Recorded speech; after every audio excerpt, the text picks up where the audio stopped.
Bueno, bienvenidos a esta nueva tertulia de Baker Café. Tarde o temprano tenía que llegar este momento, el momento de explicaros por qué Baker Café se llama Baker Café. Bueno, lo de Baker queda bastante por evidente. Baker Street es la calle donde tiene su despacho, donde tiene su vivienda Sherlock Holmes. Y Sherlock Holmes es uno de los personajes de ficción cuyo intelecto más admiro. No solamente porque sea un intelecto superlativo, sino porque utiliza ese intelecto para encontrar pruebas, analizando metódicamente la realidad, que sostengan sus hipótesis. De hecho, en esta película, este clásico cinematográfico, seguramente vemos una de las primeras muestras de cómo un personaje utiliza la razón para enfrentarse a un fenómeno sobrenatural, mucho antes de que Scooby-Doo lo hiciera. But how do you know about them? Elementary, my dear Watson. Y lo de café, bueno, lo de café tiene más historia. Dejad que os la explique.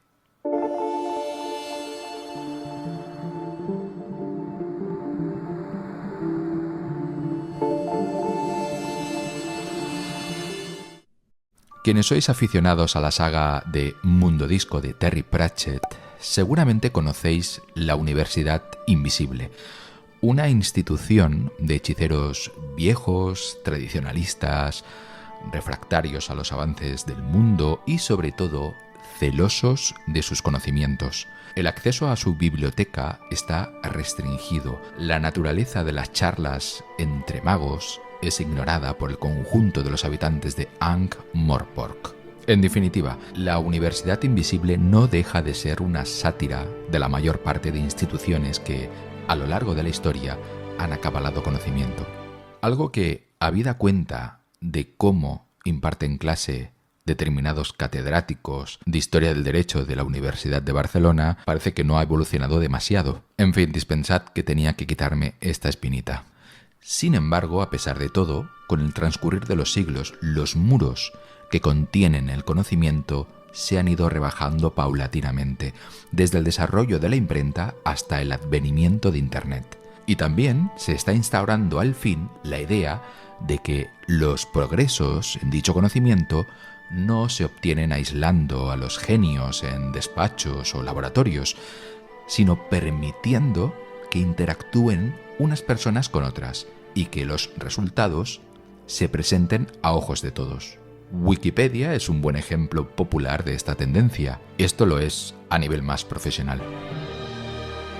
Con todo, la primera vez que se persiguió esta forma de almacenar, combinar y distribuir conocimiento probablemente fue en el año 1645, gracias a la creación de una universidad invisible de verdad, un colegio invisible que representaba los valores justamente contrarios de la Universidad Invisible de Terry Pratchett.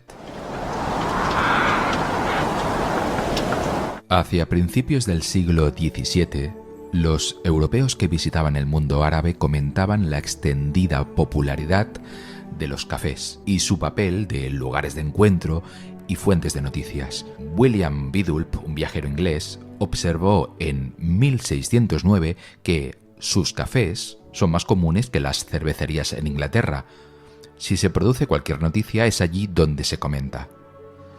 George Sandys, otro viajero inglés que visitó Egipto y Palestina en 1610, señaló que, aunque estén privados de tabernas, tienen sus cafés y, en cierto sentido, se les parecen. Allí se pasan sentados y conversando la mayor parte del día y beben un brebaje llamado café, por la valla a partir del cual se elabora, en boles de porcelana y tan caliente como pueden soportarlo, negro como el hollín y de sabor no muy distinto. Una posible objeción a la adopción del café en Europa, su relación con el Islam, quedó disipada en torno a esas fechas. Poco antes de su muerte en 1605, se pidió al Papa Clemente VIII que dictara la opinión de la Iglesia Católica sobre dicha bebida. En aquel momento el café era una novedad poco conocida en Europa, salvo por los botánicos y los estudiosos de la medicina. entre ellos los de la Universidad de Padua, un destacado centro de investigación médica. Los oponentes religiosos al café sostenían que era maligno. Decían que, dado que los musulmanes eran incapaces de beber vino, que era la bebida sagrada de los cristianos, el demonio los habría castigado con el café. Sin embargo, el Papa tenía la última palabra a este respecto. Un comerciante veneciano le procuró una pequeña muestra para su inspección y Clemente decidió probar la nueva bebida antes de tomar una decisión. Según se cuenta, su sabor y su aroma le gustaron tanto que aprobó su consumo por parte de los cristianos. Al cabo de medio siglo, esa exótica novedad se estaba convirtiendo a marchas forzadas en algo habitual en ciertos sectores de Europa occidental. Se abrieron cafés en Inglaterra en la década de 1650 y en Ámsterdam y La Haya en la de 1660. A medida que el café avanzaba hacia el oeste, fue llevando consigo la idea árabe del establecimiento dedicado a tomar café como una alternativa más respetable, intelectual y sobre todo no alcohólica a la taberna. El café parecía diseñado a la medida del Londres de las décadas de 1650 y 1660. Los primeros cafés aparecieron durante el gobierno del puritano Oliver Cromwell. Los cafés ingleses nacieron en esa época puritana como una alternativa más respetable y decorosa a las tabernas. Estaban bien iluminados, adornados con anaqueles para libros, espejos, cuadros con marcos dorados y buenos muebles, en contraste con la penumbra y la sordidez de las tabernas donde se servía alcohol. El primer café de la ciudad lo abrió en 1652 Pasqua Rosé, el criado armenio de un comerciante inglés llamado Daniel Edwards, que se aficionó al café mientras viajaba por Oriente Próximo. Edwards introdujo en el café, que Rose le preparaba varias veces al día, a sus amigos londinenses. Tanto entusiasmo despertó en ellos la nueva bebida que Edwards decidió abrirle a Rosé un negocio como vendedor del producto. El prospecto que anunciaba la inauguración del local de Rosé, titulado La virtud de la bebida del café, muestra lo novedoso que era el producto.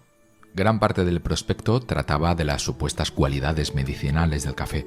Se afirmaba que es eficaz contra el dolor de ojos y de cabeza, la tos, la hidropresía, la gota y el escorbuto, y que prevenía los abortos en las mujeres en estado. Sin embargo, quizá fuera la explicación de los beneficios comerciales lo que atrajo a los clientes de Rosé, porque en el prospecto podíamos leer: evitará la somnolencia y quien lo beba estará en condiciones de trabajar si tiene que velar. En consecuencia, no debe beberse después de cenar, a menos que se pretenda permanecer en vela, pues alejará el sueño durante 3 o 4 horas.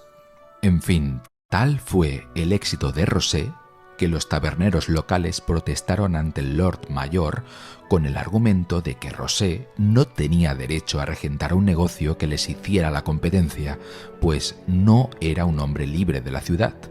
Al final, el armenio fue obligado a abandonar el país, pero el concepto había calado, y a lo largo de la década de 1950 surgieron otros cafés. En 1663, la cifra de cafés de Londres ya ascendía a 83.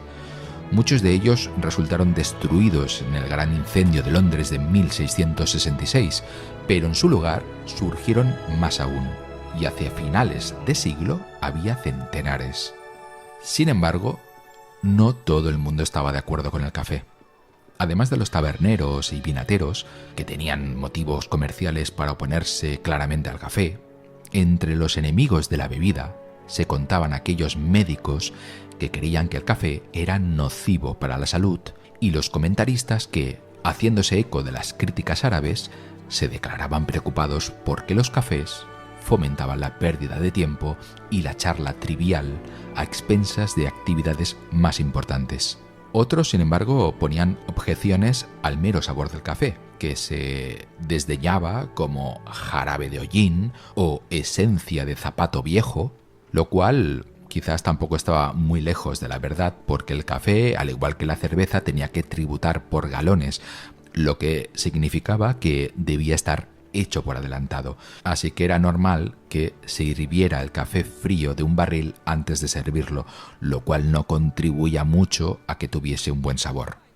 El resultado de todo esto fue una avalancha de panfletos e invectivas de ambos bandos de la controversia, los que estaban a favor del café y los que estaban en contra del café, con títulos como La querella del café o Una invectiva contra el café o En defensa del café o Reivindicación de los cafés. Las mujeres se quejaban de que sus maridos bebían tanto café que se estaban volviendo literalmente tan estériles como los desiertos de los que se dice que procede esa desdichada valla. Además, como los hombres pasaban mucho tiempo en los cafés, donde las mujeres tenían prohibida la entrada, las mujeres llegaron a escribir que la raza entera estaba en peligro de extinción. A pesar de todo, poco a poco el café empezó a convertirse en la bebida preferida de los científicos, los intelectuales, los comerciantes y los escribanos, hoy en día los llamados profesionales de la información, todos los cuales realizaban un trabajo intelectual sentados a una mesa, antes que un trabajo físico, al aire libre. El café ayudaba a estas personas a regular la jornada laboral, porque los despertaba por la mañana y aseguraba que permanecieran lúcidos hasta el final del horario de trabajo, o más allá si era necesario. El café era servido en establecimientos además que eran tranquilos, sobrios y además muy respetables, lo que fomentaba la conversación educada y la tertulia y proporcionaba un foro para la educación, el debate y la superación personal. El impacto de la introducción del café en Europa durante el siglo XVII fue especialmente apreciable porque las bebidas más habituales de la época, incluso para el desayuno, eran la cerveza y el vino. Ambas bebidas alcohólicas eran mucho más seguras que el agua, porque el agua era susceptible de estar contaminada, sobre todo en ciudades miserables y superpobladas como Londres.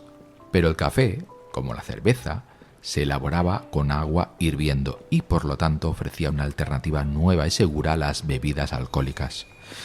Quienes bebían café, en lugar de alcohol, empezaban el día lúcidos y estimulados, en vez de relajados y algo ebrios, y la cantidad y la calidad de su trabajo mejoraba. El café llegó a considerarse la antítesis misma del alcohol. Estimulante en lugar de embriagador, una bebida que agudizaba la percepción en vez de embotar los sentidos y difuminar la realidad. De esta manera, la Europa occidental empezó a emerger de un estupor alcohólico que había durado siglos. Lo novedoso del café lo confería un atractivo añadido. Aparecía una bebida que no habían conocido los griegos ni los romanos. Beberla era otra manera que tenían los pensadores del siglo XVII de subrayar que habían superado las limitaciones del mundo antiguo. El café era el gran estimulante, la bebida de la claridad mental, el epítome de la modernidad, el epítome del progreso. En resumen, la bebida ideal para la edad de la razón. Además, estas incipientes tertulias de café modelaban, a la par que reflejaban, la opinión pública, de manera que constituían un puente único entre los mundos público y privado. En teoría, los cafés eran establecimientos públicos, abiertos a cualquier hombre. Como hemos dicho, las mujeres estaban excluidas, al menos en Londres. Sin embargo, su decoración era casera, su mobiliario era confortable, y la presencia de clientes habituales les confería un aire acogedor y doméstico.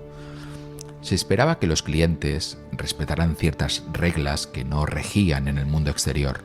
Según la costumbre, las diferencias sociales se aparcaban en la puerta del local, como rezaba una antigua rima de la época. Nobles comerciantes todos son bienvenidos y pueden estar sin afrenta reunidos.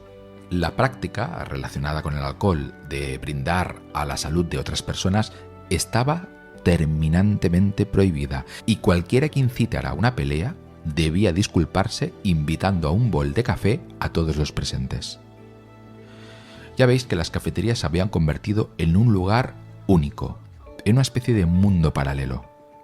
Los cafés de esta manera se fueron convirtiendo en centros de autoeducación, de lucubración literaria y filosófica, de innovación comercial y, en algunos casos, lugares de agitación política. Sin embargo, por encima de todo, eran centros de difusión de noticias y chismorreos, unidos por la circulación de clientes, publicaciones e informaciones de un establecimiento a otro. Colectivamente, los cafés de Europa vinieron a ser la Internet de la Edad de la Razón.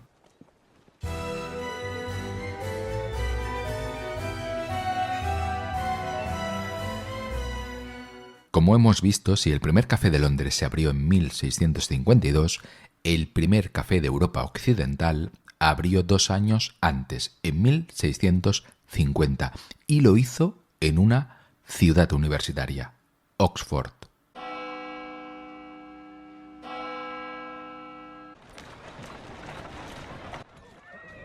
Cuando el café se popularizó en Oxford y los locales que lo ofrecían empezaron a multiplicarse, las autoridades universitarias trataron de frenar el fenómeno, básicamente por la preocupación de que el café pudiera fomentar la holgazanería y distrajera de sus estudios a los miembros de la universidad. Por ejemplo, Anthony Booth, un cronista de la época, se contaba entre los que criticaron el entusiasmo por la nueva bebida. Decía: ¿por qué decae el saber sólido y serio? Y pocos o ninguno lo buscan ya en la universidad. La respuesta es por culpa de los cafés, donde pasan todo su tiempo. Sin embargo, los enemigos del café no podrían haber estado más equivocados, porque los cafés se convirtieron en populares centros de tertulia académica, sobre todo entre quienes se interesaban por el progreso de la ciencia o filosofía natural, como se conocía por aquel entonces. Lejos de desalentar la actividad intelectual, el café la fomentó de manera activa, y tanto es así que en ocasiones llamaban a los cafés universidades a penique, puesto que cualquiera podía entrar en ella y sumarse a la conversación por un penique o 2, que era el precio de un bol de café. No existe universidad de mayor excelencia, pues por un penique puede ser una eminencia. Uno de los jóvenes que más se aficionó a las tertulias de café mientras estaba estudiando en Oxford fue el arquitecto y científico inglés Christopher Wren. Recordado en la actualidad sobre todo como arquitecto de la Catedral de San Pablo de Londres, Wren también fue uno de los científicos más destacados de su época. Poco a poco, Wren se había acostumbrado a exponer sus ideas a los demás en los cafés, así como a escuchar las ideas de los otros. Y cualquier persona podía entrar y salir de aquellos establecimientos, estuviera o no vinculado a la universidad. Junto a otros colegas como Robert Boyle o Robert Hooke, llegaron naturalmente a la siguiente conclusión: si aspiraban a aprender mejor cómo funcionaba el mundo, debían plegarse a una máxima elemental. Es decir, no hay que creerse lo que uno no puede demostrar que es cierto, y sobre todo demostrar por qué es cierto. Estas personas sabían que el ser humano tenía una evidente tendencia a ser acrítico con sus creencias. Si alguien creía que algo era cierto, resultaba muy difícil que se autoexaminara y evaluara las evidencias y finalmente empleara la razón para averiguar si dicha creencia se sostenía o no. Así que inventaron una forma revolucionaria para someter las creencias de cualquier persona. No someter las propias creencias, sino someter las creencias de los demás, porque ya se sabe que, si bien de autocrítica andamos cortos, criticar a los demás nos encanta. De esta manera fue como Hooke, Boyle y Wren se comprometieron a adquirir conocimientos nuevos a través de medios experimentales y a exponer, sobre todo, los descubrimientos de unos y otros para que el ojo ajeno descubriera errores e inconsistencias. Fue así como a los tres se les ocurrió la idea de fundar una institución abierta, descubierta y a merced de la crítica, algo bastante pionero para la época. Llamaron a esta institución colegio invisible, porque, a diferencia de lugares como Oxford o Cambridge, no tenía una ubicación física. Era una especie de Internet. El colegio existía solamente en la mente de los científicos y se plasmaba en la naturaleza de sus colaboraciones y críticas mutuas dentro de los cafés. Fue en este contexto, de hecho, donde Robert Boyle, llamado el padre de la química moderna, ayudó a establecer muchas de las normas sobre las que se apuntala el método científico actual, especialmente cómo debían llevarse a cabo los experimentos. El lema del grupo era Nullius in verba, es decir, no confíes en la palabra de nadie. Cuando alguno de sus integrantes anunciaba el resultado de un experimento cualquiera, los otros no solo querían saber cuál había sido el resultado, sino sobre todo cómo se había efectuado el experimento, de modo que sus afirmaciones pudieran ser puestas a prueba en otra parte distinta. Los filósofos de la ciencia llamaron esta condición falsabilidad. Las afirmaciones que carecían de falsabilidad eran vistas con gran escepticismo. Esta mezcla de trabajo colaborativo y competitivo, de claridad expositiva, de crítica que funcionaba como autocrítica, fue la responsable de que en pocos años se llevara a cabo asombrosos progresos en química, biología, astronomía y óptica. Pero el broche final, que impulsaba con verdadero ahínco este desarrollo intelectual sin precedentes, se lo debemos a que las paredes del colegio invisible eran, en efecto, invisibles. Y por eso la ciencia moderna le pasó la mano por la cara a la alquimia, relegándola a un simple engañabobos. Pero, ¿qué tenía el colegio invisible que, por ejemplo, le faltara a los alquimistas? No eran sus herramientas, porque tanto los químicos como los alquimistas empezaron a trabajar con viales, braseros y balanzas.